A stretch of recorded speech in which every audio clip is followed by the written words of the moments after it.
In 2021, 10 players finished ahead of Erling Haaland on the Ballon d'Or list, and just 2 years later, we're left wondering what happened to some of them. Honestly, we might never see some of these players replicate their magic again. Coming in at 10th spot is the 2020 and 21 season saw Donnarumma appear in all but one game in Serie A and win the best goalkeeper award in the league as Milan finished second. Already an established first-choice goalkeeper with obvious potential, AC Milan's management made attempts to extend his contract but couldn't meet his wage demands. Donnarumma would then leave Milan for PSG. The Italian had okay performances in the first 2 seasons at the French capital. We all know that his distribution skills have never been flashy, but his shot-stopping ability sometimes made it less conspicuous. Unfortunately for Donnarumma, the 2023 and 24 season has been below par, and his dreadful form at the moment has left fans wondering whether Luis Enrique's PSG should be looking to get a new goalkeeper. But this next player, who happens to be Donnarumma's teammate, has lived up to the hype so far. Kylian Mbappe finished the 2020 and 21 season as PSG's top scorer for the 3rd consecutive season with 27 goals and 31 league appearances. Although PSG missed out on the league title, Mbappe won the Ligue 1 Player of the Year award and saw his contract extended the following season. Last season, Mbappe became PSG's all-time highest goal scorer and won the Ligue 1 Player of the Year award for the 4th consecutive season. The truth is that Mbappe has been smashing records for fun, but some fans feel like the 25-year-old is just farming the French league and might be better off in a more competitive league. And for what it's worth, the 2023 and 24 season has brought a lot of rumors regarding the Frenchman's departure from the club. But let's now switch gears a little and move over to the English Premier League. Kevin De Bruyne won the PFA Players Player of the Year award following Manchester City's league triumph during the 2020 and 21 season. City also made it to the final of the UEFA Champions League. The following season, KDB won the Premier League Player of the Season award again and ended the season as the club's top scorer. Last season saw City finally win a historic treble. De Bruyne again was the centerpiece. Unfortunately, KDB suffered an injury that effectively ruled him out for the first half of the season, but he's just made his comeback and City will be looking to make a charge towards the league title again. Overall, the Belgians' performances have been consistently at a high level when healthy, and it's safe to say that there's hardly a better playmaker than the 32-year-old in the league. After scoring 31 goals in 51 appearances in all competitions for Liverpool in the 2020 and 21 season, Mohamed Salah found himself ahead of KDB in the Ballon d'Or standing, and since then, the Egyptian has shown no signs of slowing down. The following season, Salah won his 3rd Golden Boot and Playmaker of the Season awards as Liverpool narrowly missed out on the opportunity to achieve a historic quadruple. As a reward for his stellar performances, Salah got a contract extension with improved terms. Although the Reds missed out on Champions League qualification last season, Salah remained one of the best performers for the club.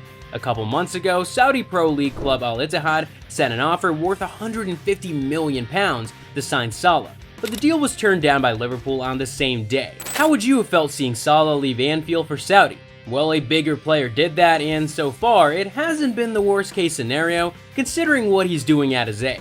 Seeing Cristiano Ronaldo finish 6th place in 2021 wasn't something many of us had been used to because he was either 1st or 2nd for an entire decade. CR7 was at Juventus at the time, and the club's 2021 Coppa Italia trophy win saw Ronaldo become the first player in history to win every major domestic trophy in England, Spain, and Italy. He finished the season with 29 league goals, winning the Capo Cannoniere award for highest goal scorer in the league, something he'd also achieved in England and Spain.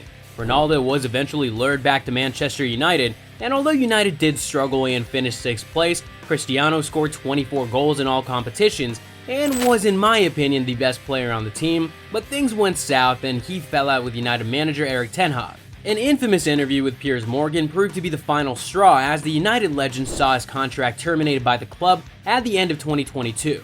Since then, 38-year-old Ronaldo has been earning around £3.6 million per week playing for Al Nassr and has transformed the entire landscape of football in Saudi Arabia. Literally no one cared about the Saudi Pro League before CR7's big money move, but all that changed with his arrival, and more players are heading to the Middle East. One of those players is N'Golo Kante. Back in 2021, Kante's performances in the Champions League put him in contention for the 2021 Ballon d'Or. After winning the UEFA Men's Midfielder of the Year, many fans thought that Kante would go on to play at the highest level in Europe for many years, but it wasn't to be. After 7 years at Stamford Bridge, Kanté joined Saudi's Al Ittihad as a free agent and now earns around 100 million euros per season. Before his transfer, N'Golo Kanté already had an injury disrupted last season at Chelsea that saw him miss almost the entire season due to a nasty hamstring injury. It's probably why there wasn't too much fanfare when the defensive midfielder left Chelsea, but we can't say the same for this next player.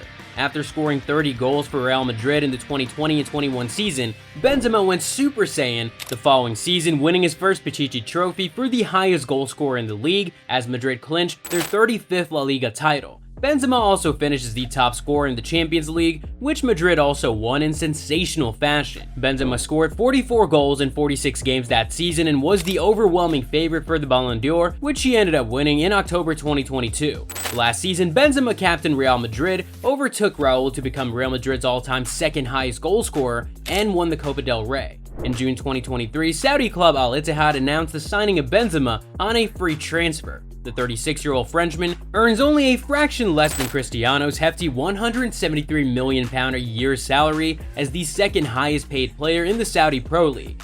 After winning his first ever Champions League with Chelsea and the Euro 2020 in the same season, Jorginho was a heavy favorite for the Ballon d'Or title in 2021 as he was a centerpiece in both Chelsea and Italy teams. The following season was less spectacular for the Italian, who subsequently moved to Arsenal for a fee of £12 million in January 2023. Overall, I wouldn't say Jorginho has performed too badly, but you sometimes wish he had a little more to offer to the Gunners, who wouldn't mind having more quality in the midfield. To many fans, Robert Lewandowski was robbed of the Ballon d'Or in 2021, having finished as runner-up. Bayern Munich's Lewandowski had finished the season with 48 goals in 40 matches in all competitions and won the European Golden Shoe, a feat that he repeated the following year in what proved to be his final season with Bayern. Lewandowski would then move to Barcelona for a reported fee of around 50 million euros, with add-ons ahead of the 2022 and 23 season. Levy won the La Liga title and the Pichichi trophy in his first season at the Camp Nou and has literally been a goal-scoring machine for the club since his transfer. I bet you already know who comes next on our list. The 2020 and 21 season was Messi's last with Barcelona, and it was a little underwhelming, although he did win the Pichichi trophy for a record 8th time, and also the Copa del Rey. He also broke his duck on the international stage, winning the Copa America. It was enough to land Messi his 7th Ballon d'Or award. After much back and forth with Barca, Messi sealed a move to PSG, but he had an underwhelming first season at the French capital, scoring only 6 goals in the league. The following season saw Messi return to form, and after winning the World Cup, we all knew that the Argentine was in for a record-extending 8th Ballon d'Or. Messi now plays in the United States for Inter Miami, joining the club in July 2023 on a 2.5-year contract that sees him earn over $20 million a year. To think that a staggering 10 players finish ahead of Erling Haaland on the Ballon d'Or list just 2 years ago is insane, seeing how far he has come since then. Is this the year Haaland finally lands the Ballon d'Or?